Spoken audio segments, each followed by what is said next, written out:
اماں، میں کیسے جا سکتی ہوں وہاں؟ تو مجھے شہر نوکری کرنے کیوں نہیں جانے دیتی؟ کیا فائدہ میری اتنی پڑھائی کا جب مجھے تو نوکری ہی نہیں کرنے دیتی؟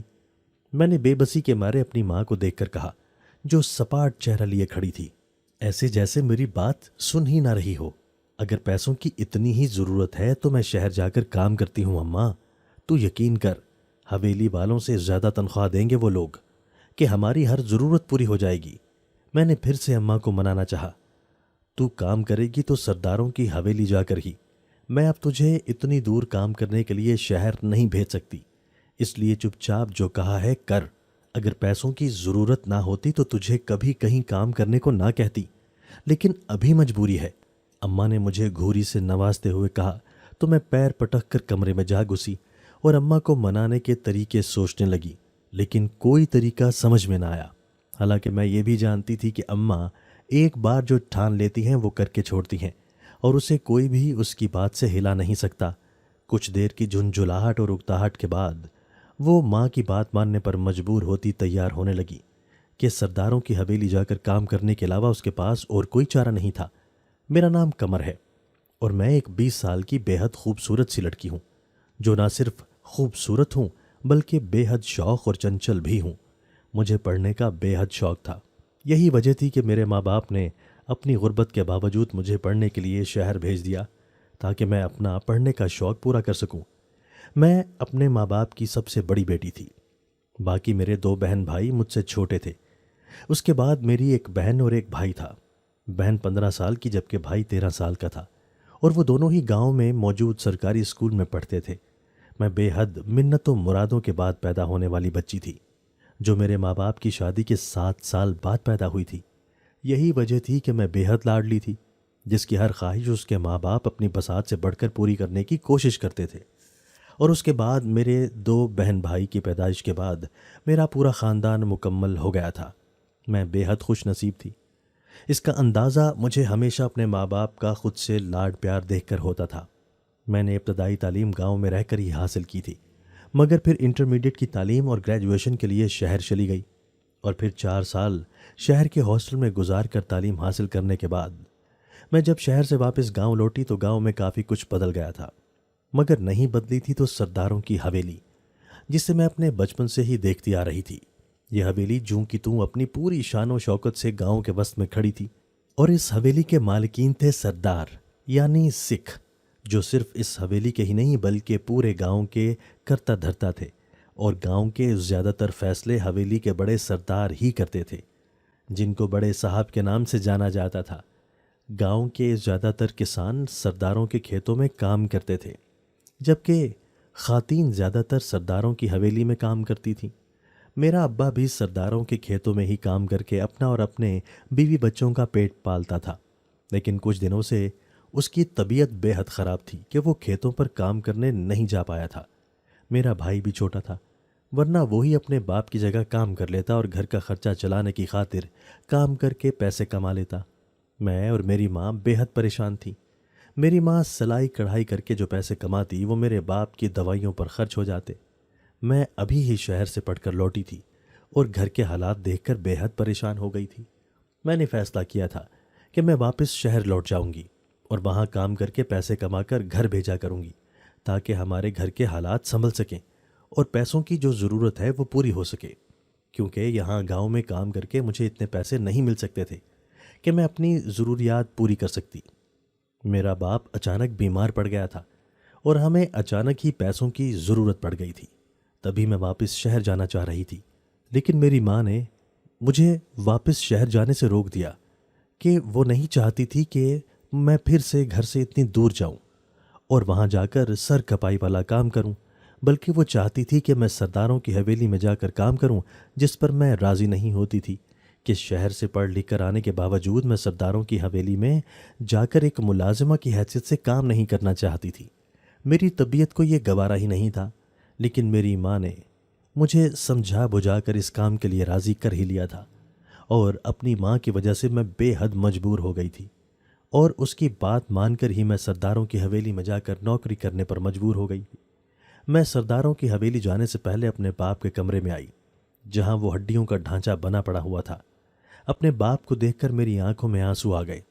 یہ وہ شخص تھا جس نے دھوپ اور سردی میں سخت محنت مشقت کر کے ہم سب کو پال پوس کر بڑا کیا تھا، اور آج وہی شخص لاچار سا بستر پر پڑا ہوا تھا۔ سچ کہتے ہیں باپ کے ہونے سے بخت ہوتے ہیں، کیونکہ باپ گھر کے درخت ہوتے ہیں۔ ابا، میں نے نرمی سے ان کو پکارا تو بیمار ہونے کے باوجود ابا نے میری طرف مسکرا کر دیکھا۔ میں اپنے باپ کے قریب چلی آئی اور ان کا کمزور اور نحیف سا ہاتھ تھام لیا۔ فکر مت کر ابا، سب کچھ ٹھیک ہو جائے گا۔ چاہنے کے باوجود میں اپنی آواز کو نم ہونے سے روک نہ سکی۔ تو دھیان سے اور بے فکر ہو کر جا، اور میرے لیے زیادہ پریشان نہ ہوا کر، ہم سب کا رب رکھا ہے۔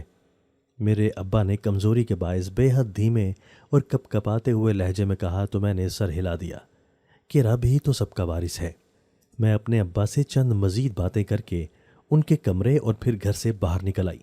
اگر ہمیں اچانک پیسوں کی ضرورت نہ آن پڑی ہوتی تو میں کبھی بھی سرداروں کی حویلی نوکری کرنے نہ جاتی، کہ شاندار اور اپنی مثال آپ ہونے کے باوجود مجھے وہ حویلی بے حد پر اسرار اور عجیب لگتی تھی۔ لیکن مجبوری کا نام شکریہ کے تحت میں وہاں جانے پر مجبور ہو گئی، اور جلد ہی پیدل ہی چلتی ہوئی سرداروں کی حویلی پہنچ گئی۔ پہلے تو چوکیدار نے مجھے اندر نہ جانے دیا، لیکن جب میں نے بتایا کہ میں یہاں نوکری کرنے کی غرض سے آئی ہوں تو میرے لیے حویلی کا دروازہ وا کر دیا گیا۔ میں کچھ جھجکتی ہوئی اندر چلی آئی، کیونکہ میرا پہلی بار سرداروں کی حویلی آنا ہوا تھا۔ اندر آنے کے بعد میری آنکھیں کھلی کی کھلی رہ گئی تھیں، کیونکہ حویلی بے حد بڑی اور خوبصورت تھی، اور جتنی خوبصورت باہر سے نظر آتی تھی اس سے بڑھ کر شاندار اور شان و شوکت والی تھی۔ میں حیران و مبہوت ہو کر آگے ہی بڑھتی چلی جا رہی تھی، یہاں تک کہ اندھا دھند اور لاپرواہی سے چلتے ہوئے ایک عورت سے ٹکرا گئی جو اپنے حلیے سے مجھے ملازمہ ہی لگ رہی تھی۔ کون ہو تم، اور یہاں کیا کر رہی ہو؟ اس خرانڈ سی ملازمہ نے مجھ سے کرخت لہجے میں پوچھا، تو میں نے اسے بتایا کہ میں یہاں نوکری کے لیے آئی ہوں۔ میرے اس جواب پر اس ملازمہ نے مجھ سے میرے بارے میں چھوٹے موٹے سوالات کیے، یوں جیسے میرا انٹرویو کر رہی ہو، اور پھر میرا سر سے پیر تک گہری نظروں سے جائزہ لیا، جس پر میں ایک پل کو گھبرائی، مگر پھر اس نے مجھے کام دینے کا وعدہ کر کے دوسری ملازمہ کے ساتھ کچن کی طرف روانہ کر دیا کہ آج میں کچن میں کام کروں گی۔ دوسری ملازمہ جس کے ساتھ میں کچن میں آئی تھی اس نے مجھے بتایا کہ وہ سارے ملازموں اور ملازماؤں کی ہیڈ ملازمہ تھی، اور وہی طے کرتی تھی کہ کسے کون سا کام دینا ہے، کسے کام پر رکھنا ہے اور کسے نہیں۔ میں سر ہلا کر اس ملازمہ کے ساتھ کام کرنے لگی، اور پھر باتوں باتوں میں اس سے اس کے بارے میں پوچھتی بھی رہی۔ وہ بھی اسی گاؤں کی تھی اور پیسے کمانے کی غرض سے یہاں کام کرتی تھی۔ سرداروں کی حویلی کا ایک اصول یہ بھی تھا کہ یہاں پر جتنی بھی ملازمائیں کام کرتی تھی وہ ساری کی ساری رات کو اسی حویلی میں رکتی تھی، اور کسی کو بھی اپنے گھر جانے کی اجازت نہیں تھی۔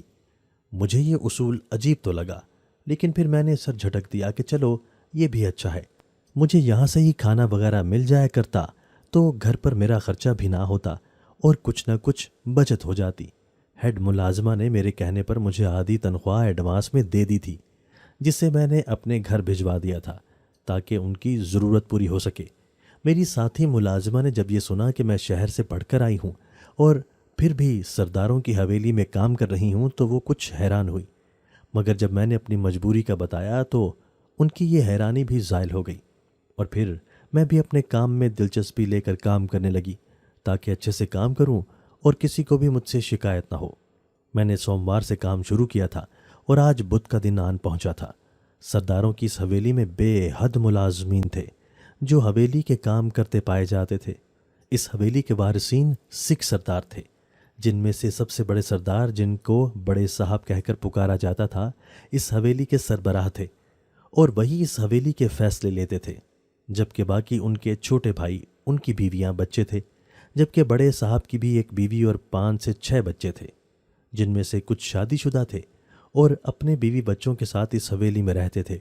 لیکن ایک بات تعجب کی تھی کہ نہ ہی بڑے صاحب کی کوئی بیٹی تھی، نہ ہی ان کے بھائیوں کی کوئی بیٹی تھی، بلکہ سب کے بیٹے ہی بیٹے تھے، جن میں سے کچھ شادی شدہ تھے، کچھ ابھی نابالغ تھے اور کچھ بلوغت تک پہنچ چکے تھے۔ اتنے زیادہ افراد ہونے کی وجہ سے حویلی میں ہر وقت چہل پہل سی رہا کرتی تھی۔ یہی وجہ تھی کہ وہاں ملازمین کی تعداد بھی زیادہ تھی۔ مجھے بھی اب یہاں کام کرنا اچھا لگنے لگا تھا، کیونکہ یہاں کسی قسم کی سختی یا روک ٹوک نہیں تھی۔ نہ ہی بلا وجہ ملازمین کو ڈانٹا ڈپٹا جاتا تھا، لیکن ہیڈ ملازمہ ضرور اپنے عہدے کا استعمال کر کے سبھی ملازمین پر روب جھاڑا کرتی تھی۔ یہی وجہ تھی کہ سبھی ملازمین اسے دب کر رہتے تھے۔ آج بھی کام کاج سے فارغ ہونے کے بعد میں اپنے کمرے میں کچھ دیر آرام کی غرض سے آ گئی۔ یہ ملازمین کے بنے کوارٹر میں سے ایک کوارٹر تھا جہاں ایک کمرہ مجھے دیا گیا تھا، لیکن مجھ سے پہلے یہاں ایک اور ملازمہ رہتی تھی جس سے میری اچھی خاصی دوستی ہو گئی تھی۔ اس کا اخلاق اور فطرت کافی اچھی تھی، یہی وجہ تھی کہ میرا یہاں دل لگ گیا تھا۔ میں کمرے میں آئی تو وہ مجھے کچھ پریشان اور گھبرائی ہوئی لگی۔ کیا ہوا؟ میں نے اچنبے سے پوچھا تو اس نے اڑی اڑی رنگت لیے میری طرف دیکھا۔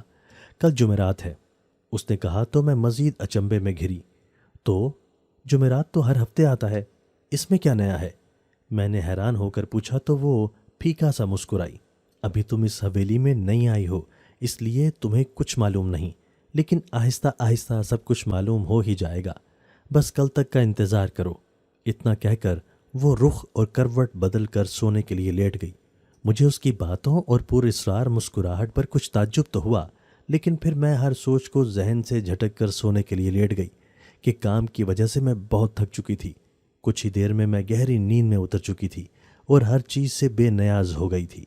اگلے دن میں معمول کے مطابق صبح ہی صبح اٹھ بیٹھی اور پھر تازہ دم ہو کر کھانا کھا کر حویلی کے اندرونی حصے کی طرف بڑھ گئی۔ لیکن آج حویلی کے اندر ایک عجیب سی سوگوار سی کیفیت چھائی ہوئی تھی۔ ایسا لگ رہا تھا جیسے مرگ کی کیفیت چھائی ہو۔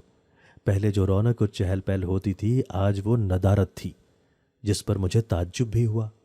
مجھے سمجھ میں نہیں آیا اس سب کی وجہ کیا ہے۔ تبھی میں نے اپنی ساتھی ملازمین سے پوچھا، مگر ان سب نے مجھے گھوری سے نماز کر خاموش کر دیا، جس پر دبک کر ایک کونے سے لگ گئی۔ لیکن تبھی باہر بے انتہا شور مچ اٹھا۔ ایسا لگ رہا تھا حویلی میں کوہرام برپا ہو گیا ہو۔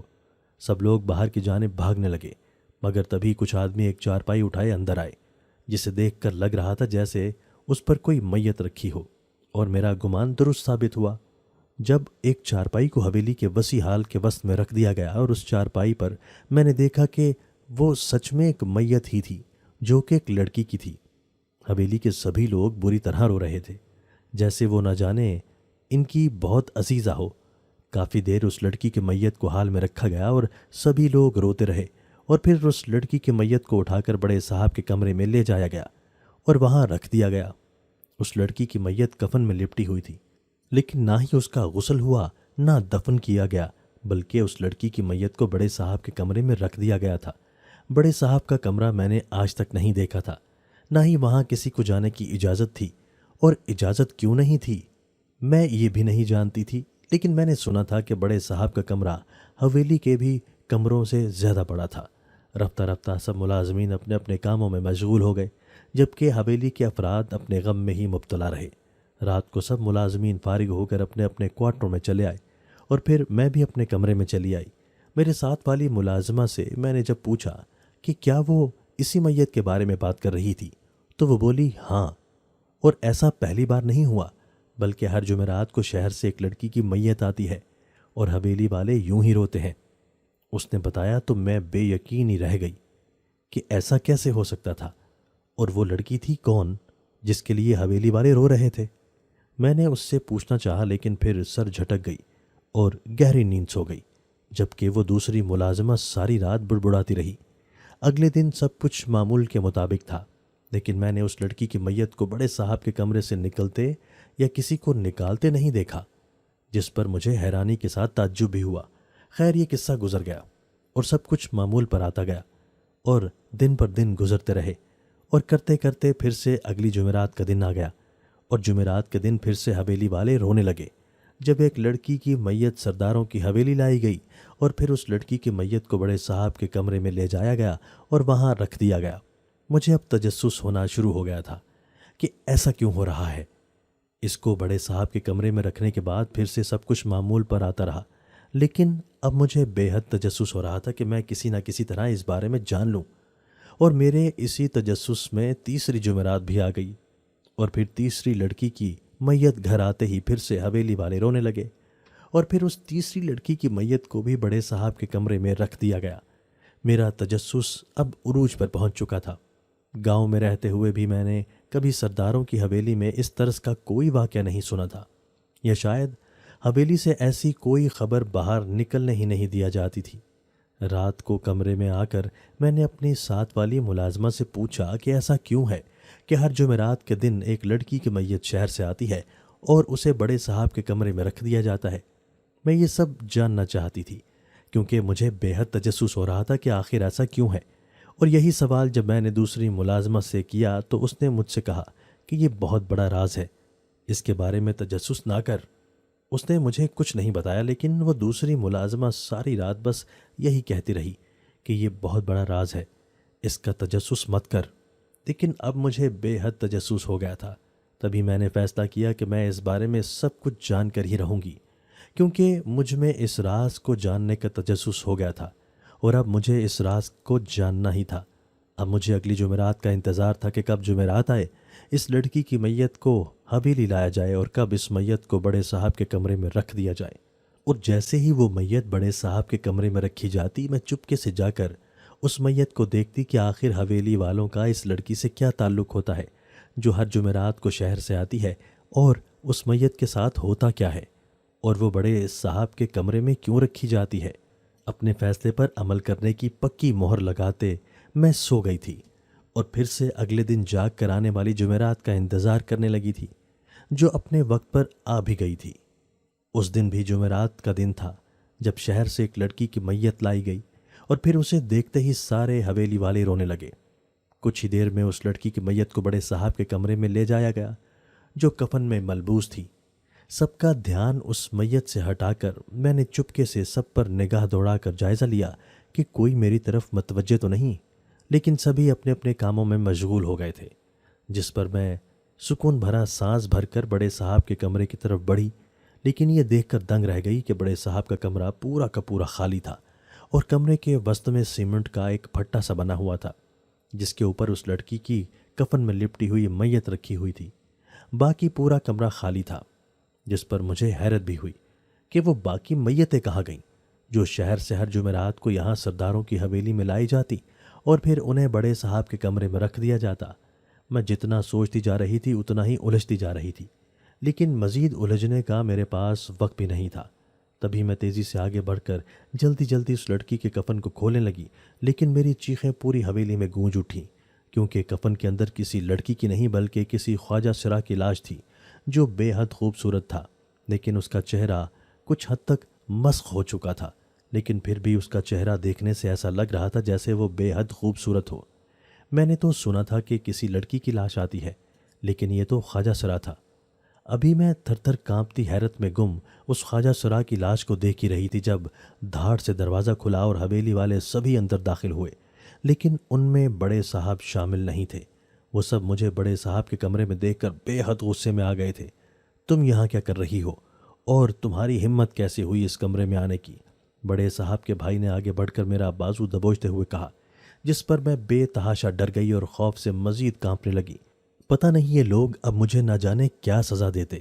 کچھ یہ خوف اور کچھ کفن میں لپٹے اس خواجہ سرا کا چہرہ میری نظروں کے سامنے سے ہٹ ہی نہیں رہا تھا۔ یہ سوچ کر ہی میری جان نکلنے لگی تھی کہ اب یہ لوگ میرے ساتھ نہ جانے کیا کریں گے۔ وہ سبھی لوگ مجھے بے حد غصے سے دیکھ رہے تھے۔ اچانک میں نے کنکھیوں سے بڑے صاحب کے بھائی کو دیکھا، جس نے میرا بازو سختی سے دبوچ رکھا تھا۔ وہ مجھ سے باز پرس کر رہا تھا۔ میں نے تیزی سے اسے دھکا دیا اور پھر کمرے سے باہر کی طرف بھاگی۔ بھاگتے ہوئے میں مسلسل چیخ رہی تھی، جس پر سبھی ملازمین حیرت سے مجھے دیکھ رہے تھے۔ میں نے چیخ کر بھاگتے ہوئے پیچھے دیکھا تو بڑے صاحب کے پوتے میرے پیچھے مجھے پکڑنے کی غرض سے آ رہے تھے۔ میرا دل اچھل کر حلق میں آ گیا، اور تبھی پیچھے دیکھ کر آگے کی طرف اندھا دھند بھاگتے ہوئے میں سامنے کسی سے جا ٹکرائی۔ میں نے حلق کے بل چلا کر سامنے دیکھا تو سامنے بڑے صاحب کھڑے تھے، جو سپاٹ چہرہ لیے مجھے ہی دیکھ رہے تھے۔ بڑے صاحب کو اپنے سامنے دیکھ کر میرا رنگ اڑا اور میں خوف سے اپنے ہوش و حواس کھو کر وہیں زمین بوس ہو گئی۔ اس کے بعد کیا ہوا کیا نہیں میں نہیں جانتی، لیکن جب مجھے ہوش آیا تو میرا سر بے حد بھاری ہو رہا تھا۔ ایسا لگ رہا تھا جیسے کسی نے میرے سر پر ٹنوں من کے حساب سے بوجھ لاد دیا ہو۔ میں نے اپنے سر کو تھام کر دباتے ہوئے اٹھنا چاہا، مگر تبھی میری نگاہ کمرے پر پڑی تو میں چونک اٹھی۔ یہ سجا سجایا بے حد شاندار اور خوبصورت کمرہ تھا، جس میں اعلیٰ پائے کا فرنیچر تھا اور باقی ہر چیز بھی بے حد خوبصورت تھی اور نفاست سے سیٹ کی گئی تھی۔ مجھے کمرے کو دیکھ کر ہی اندازہ ہو گیا تھا کہ یہ سرداروں کی حویلی کا ہی کوئی کمرہ ہے، کیونکہ پورے گاؤں میں کوئی اتنا شاندار گھر نہیں تھا جس کا ایسا اعلیٰ کمرہ ہوتا۔ یہ احساس ہوتے ہی کہ میں حویلی کے ہی کسی کمرے میں موجود ہوں، میرے رگو پے میں خوف کی ایک تیز لہر سی دوڑ گئی۔ اب تو مجھے یقین ہو گیا تھا کہ سردار مجھے زندہ نہیں چھوڑیں گے، بلکہ ان کے بنائے گئے اصولوں کی خلاف ورزی کرنے پر وہ مجھے سخت سے سخت سزا دیں گے، جسے شاید میں سہ بھی نہ پاؤں گی۔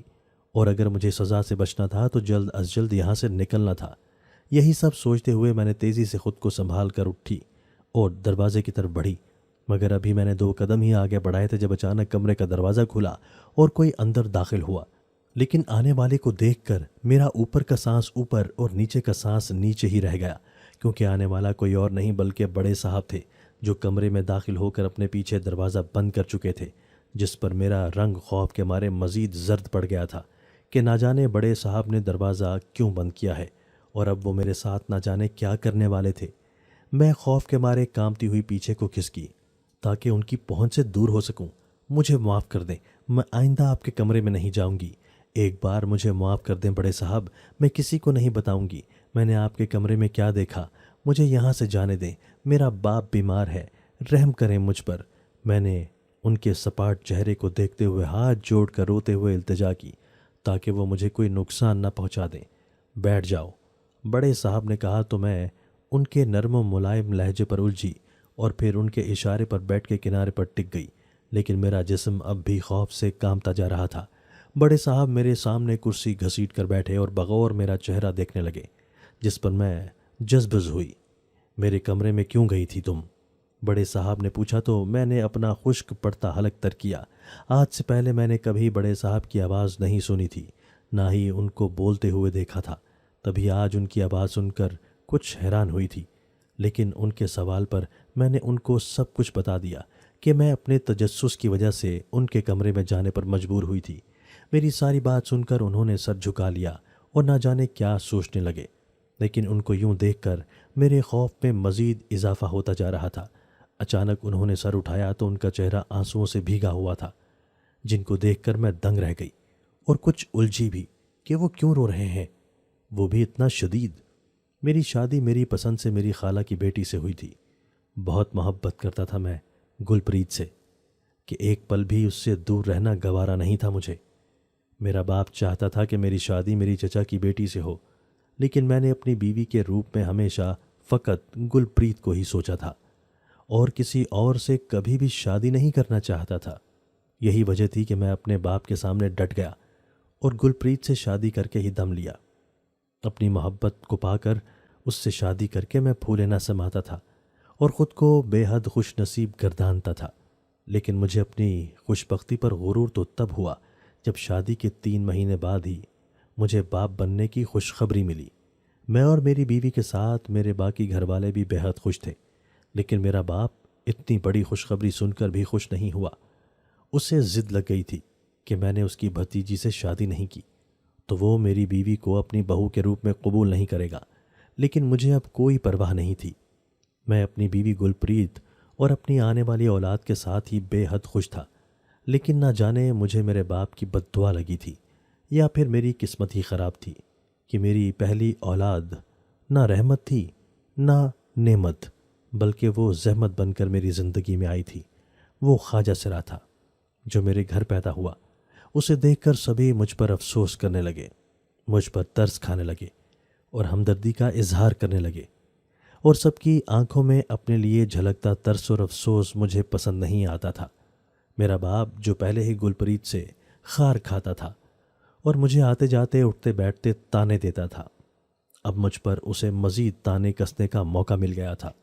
وہ مجھے ہیجڑے کا باپ کہہ کر پکارتا اور مجھے جتاتا کہ میں نے اس کی بات نہ مان کر اور گلپریت سے شادی کر کے اپنا بہت نقصان کر لیا ہے۔ اب میری نسل بڑھانے والا کوئی نہیں ہوگا اور میں یوں ہی بے نام مر جاؤں گا۔ اس کے ان تانوں کی وجہ سے مجھے اب پچھتاوا ہونے لگا تھا کہ محبت میں اندھے ہو کر میں نے گلپریت سے کیوں شادی کر لی اور اپنے باپ کی بات نہیں مانی۔ انہی سب باتوں سے میرے اور گلپریت کے درمیان جھگڑے بڑھنے لگے، جس کی وجہ یہ بھی تھی کہ اس ہجڑے کے بعد ہماری مزید کوئی اولاد نہیں ہو سکی تھی۔ اس کا نام گلپریت نے دل جیت رکھا تھا، جو مجھے ایک آنکھ نہیں بھاتا تھا۔ وہ 6 سال کا ہو گیا تھا، جس کی جسامت لڑکوں والی تھی لیکن حلیہ بالکل لڑکیوں والا۔ اس کی وجہ سے میری گلپریت سے لڑائی ہوتی تھی، جس کی وجہ سے مجھے دلجیت سے مزید نفرت ہوتی چلی گئی۔ میں نے یہ بھی نہیں سوچا کہ وہ صرف گلپریت کی ہی نہیں بلکہ میری بھی اولاد تھا، جس سے میں نفرت کرنے لگا تھا۔ اور پھر اس نفرت میں نے دلجیت کو اس کی برادری کے حوالے کرنا چاہا، لیکن گلپریت نے مجھے ایسا کرنے سے روک دیا۔ لیکن میں نے گلپریت کو دھمکی دی کہ اگر اس نے دلجیت کو یہاں سے نہ نکالا تو میں اسے طلاق دے دوں گا۔ مجھے لگا تھا کہ وہ میری بات مان جائے گی، لیکن میرا گمان غلط ثابت ہوا، اور پھر میری گلپریت مجھ سے ناراض ہو کر دلجیت کو لے کر ہمیشہ کے لیے مجھے چھوڑ کر چلی گئی۔ میں نے بھی انا میں آ کر اپنے چچا کی بیٹی سے شادی کر لی، جو میرے باپ کی رضا تھی۔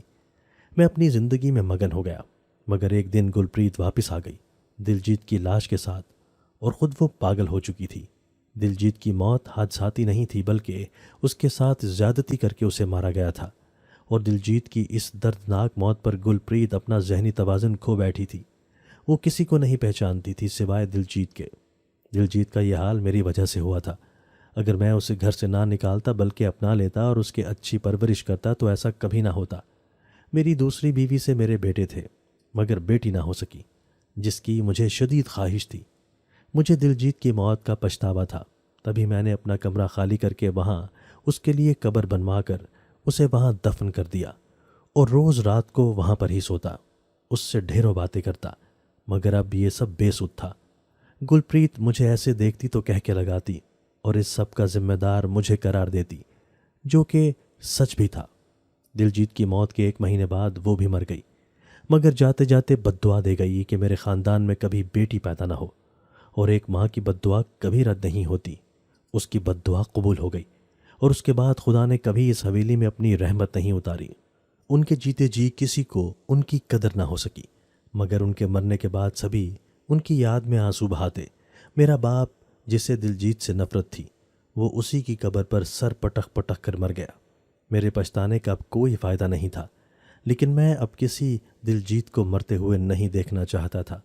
تبھی شہر میں خواجہ سراؤں کا گھر بنا دیا جہاں وہ رہتے تھے، لیکن شہر میں جتنے بھی خواجہ سرا مرتے ان کو ہر جمعرات کو یہاں پر ہی لایا جاتا، جہاں رات کے اندھیرے میں گاؤں سے باہر بنے قبرستان میں ان خواجہ سراؤں کو سب سے چھپ کر دفنا دیا جاتا، کیونکہ خواجہ سراؤں کو تو لوگ قبرستان میں بھی جگہ نہیں دیتے۔ ان کے جنازے میں شرکت کرنا تو دور کی بات ہے۔ ایسا کر کے میں اپنے ضمیر کو مطمئن کرتا ہوں اور اپنے ضمیر پر پڑا بوجھ ہلکا کرنے کی کوشش کرتا ہوں۔ سب ملازمین کو یہی لگتا ہے کہ وہ میت ایک لڑکی کی ہوتی ہے، جبکہ ایسا نہیں ہے۔ نہ جانے کتنے ہی دلجیت ایسے خواجہ سرا ہیں جن کو ان کے گھر والے قبول نہیں کرتے، اور وہ یوں بے نام ہی مر جاتے ہیں کہ ان کو دفنانے والا بھی کوئی نہیں ہوتا۔ تبھی میں ان کو دفنا کر ان کی رسومات پوری کر کے اپنے ضمیر پر بڑا بوجھ ہلکا کرنے کی کوشش کرتا ہوں، تاکہ میرا دلجیت مجھ سے راضی ہو سکے، جو مجھ سے ایسا روٹھا ہے کہ میرے خواب میں بھی نہیں آتا۔ اس کی حقیقت گاؤں میں کوئی نہیں جانتا تھا، سب کو یہی لگتا تھا کہ وہ ایک لڑکی ہے جو مر گئی۔ تبھی میں نے اس کے مرنے کے بعد بھی اس حقیقت کو کبھی سامنے نہیں آنے دیا۔ میں جانتا ہوں میرا یہ عمل میرے سابقہ گناہ کو نہیں دھو سکتا، لیکن کوشش کرتا ہوں تاکہ میرا دلجیت مجھ سے مزید خفا نہ رہے، جس کے جیتے جی میں اسے اس کا حق نہ دے سکا۔ اتنا کہہ کر بڑے صاحب پھوٹ پھوٹ کر رونے لگے، جبکہ ان کے منہ سے سارا قصہ سن کر میری آنکھوں سے بھی آنسو رواں ہو گئے۔ میں سوچ بھی نہیں سکتی تھی کہ اس سب کے پیچھے ایسی کوئی کہانی ہوگی۔ مجھے معاف کر دیں بڑے صاحب، میں نے بھیگے لہجے میں معافی مانگی۔ تم معافی مت مانگو، آج نہیں تو کل یہ حقیقت سامنے آ ہی جاتی۔ میں تو بس سب خواجہ سراؤں کا پردہ رکھنے کی کوشش کرتا ہوں، تاکہ لوگ ان کی حقیقت جان کر ان سے نفرت نہ کریں۔ تم ان کی حقیقت جان گئی ہو، مگر تم ان کا پردہ ضرور رکھنا۔ بڑے صاحب نے کہا تو میں فوراً سر ہلا گئی۔ بڑے صاحب نے مجھے کچھ پیسے دیے، میں نے لینے سے انکار کیا تو انہوں نے بیٹی کہہ کر زبردستی مجھے دے دیے، جنہیں لے کر میں گھر واپس آ گئی، اور کسی نے مجھے روکا بھی نہیں۔ میں سب کچھ جان کر دکھی تھی اور مزید اپنی آنکھوں سے یہ سب نہیں دیکھ سکتی تھی۔ تبھی کبھی واپس سرداروں کی حویلی میں کام کرنے نہیں گئی، اور ماں سے لڑ جھگڑ کر شہر چلی گئی، کیونکہ بڑے صاحب کے دیے پیسوں سے ہماری ضروریات پوری ہو چکی تھیں۔